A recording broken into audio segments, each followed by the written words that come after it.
Tono here, good afternoon. Today's video we're talking about Wimbledon, better known as the Championship. It starts on Monday the 30th of June, which is this coming Monday, and it's played at the All England Lawn Tennis Club down in London.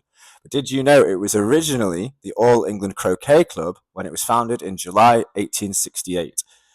Now, it's a very exclusive club as there are only 500 full members, 500 life members, and 500 honorary members with waiting lists of over 1,000 people for each of those dating back years. Temporary members and junior temporary members are elected each year and are usually active players who are players that will play at the club regularly for matches and use the other great facilities they have there.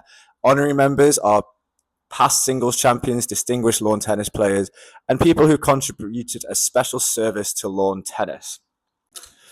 Part 2 of my Wimbledon introduction video. Now, I did try to memorize all of these dates. It's just a little timeline, a bit of history on the club, the championship, All England Tennis Lawn Tennis Club.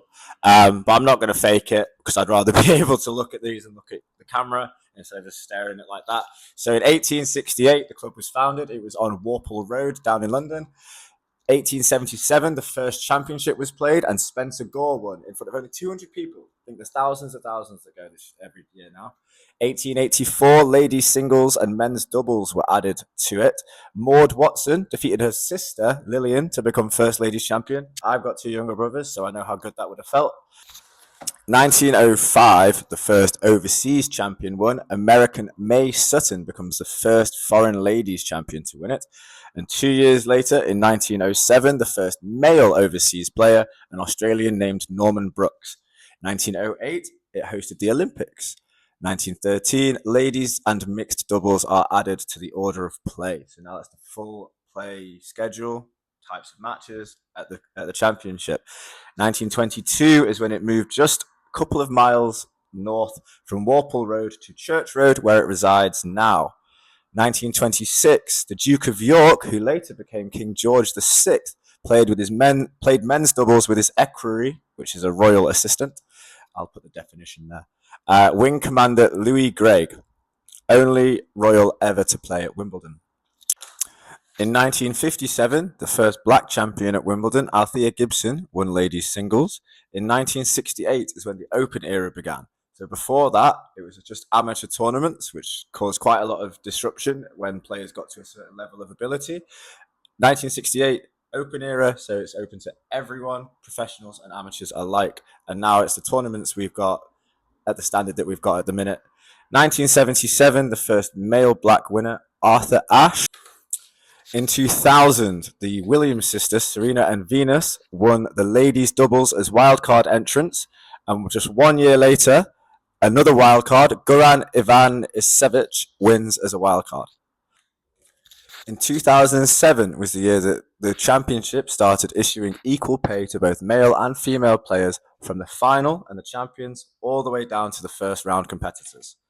In 2007, Hawkeye was introduced to the championships. 2009, they put a roof on centre court. 2010 was the longest match. Now, if you haven't heard about the longest match, it was between John Isner and a French qualifier, Nicolas Mahut. They played for 11 hours and 5 minutes across 3 days, ending in a score of 6-4, 3-6, 6-7, 7-6, 70-68. So back then, the final set of the match could go until there was 2 clear games won. John Isner had a massive serve, probably still does. So he was winning pretty much every one of his service games, but Nicolas Mahut just wasn't letting up. So they kept going. It went 50-50, 51-51. And every time someone got a game up, the other would, and it just kept going for 3 days straight. Isner smashed the record for the most number of aces in a match and won in the end, with the final set being 70-68 after 11 hours. In 2012, Yaroslava Shvedova achieved a golden set, which is so impressive in my opinion. She won 24 straight points in the first set against Sara Aroni. I'm pretty sure she went on to lose that game, but it's so impressive that you can go a whole set without losing a single point. In 2012, Jonathan Marray and Frederick Nielsen won the men's doubles British pair. I think Jonathan Marray used to play at a couple of the clubs I played at in Sheffield as well, which is quite cool. But they were wildcard entrants and won the mixed doubles in 2012. 2013, Andy Murray ends the 77-year wait for a British champion of the championships, beating Djokovic. The next part of this Wimbledon video is about how you qualify for the Wimbledon Championships. Now, it isn't easy for just you or I to qualify for Wimbledon, as much as I might make it seem in later videos that I'm that good. I'm not. The easiest way to qualify for the championships is simply by being in the top 104 in the world. If you're in there, you're automatic. You're in. Players slightly lower might get a chance to automatically qualify because people obviously drop out, they get injured in warm-ups. All of these different things can happen in professional sport. So it does sometimes go lower, but it is automatically the top 104 6 weeks before the championship begins. Another way to qualify is qualification. So players go through rounds of qualification. There are 16 qualification places up for grabs. If you're outside the top 104, you can enter qualification and then have the chance to win one of those 16 places, enter the main draw. The third way of qualifying, which I mentioned in the timeline video, is wildcard. So a wildcard entrance are players that have either played very well at Wimbledon before, performed in a certain way, or if not, it's to try and boost British participation. It's a British tournament. It's not the British Open, but it's the British Grand Slam. So they're going to want some more British people if they're lacking a little bit, if we're having a bit of a bad year. It's the top 32 players end up seeded. I'll talk about that later. Now I've talked about how you qualify for Wimbledon. Let's talk about how you and I would get in to be able to watch Wimbledon.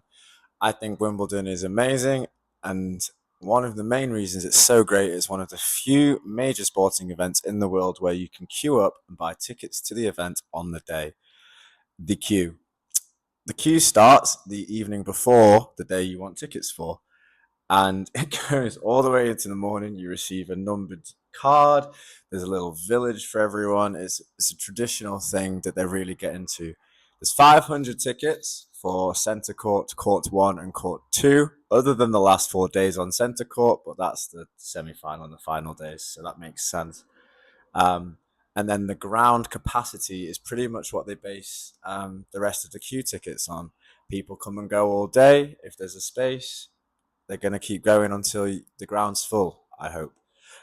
There are 18 championship courts in Wimbledon. So if you take away court 1, court 2, and centre court, there's 15 courts you'd be able to watch tennis on. I was lucky enough to work at Wimbledon last year, and the restaurant that I was a part of overlooked one of the great matches on the first day with Tiafoe coming back from 2 sets down, and that was just on one of the outdoor courts. So you can see some amazing players, some amazing tennis, just by wandering around the site. Another way is the public ballot. So I was lucky enough to watch. I was lucky enough to go to Wimbledon in 2014. We had court 1 tickets, not centre court, and it was the final day. So we spent most of the day on the hill watching Djokovic beat Federer. It was a good day.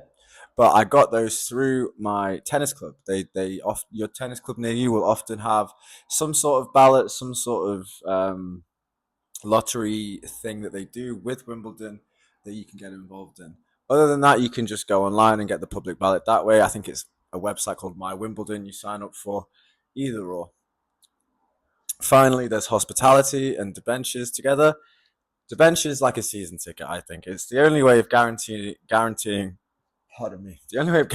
you get a ticket or a seat every year, but it's only for 5 years and they're very expensive. They're traded like stocks and shares, traded on the open market. You can't just go to Wimbledon and say, I want one of these seats. You have to buy it off of someone. They're the only tickets you can transfer and purchase off of other people. Hospitality, there's so many hospitality areas, restaurants. Hopefully some of the guys working there will see this and recognize me. So hello, guys. Shout out to all the hospitality workers at Wimbledon this year. It's a hard 2 weeks. I'm sure you're going to smash it. It's going to take a second to go through some of the facts and figures, the winners, singles winners throughout the years. Andy Murray and Carlos Alcaraz sit on 2 titles. You've got Fred Perry, Chris Evert, John McEnroe, and Boris Becker with 3.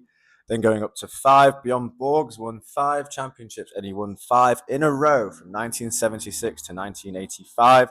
And then there's also Venus Williams, who's won 5 Wimbledon championships.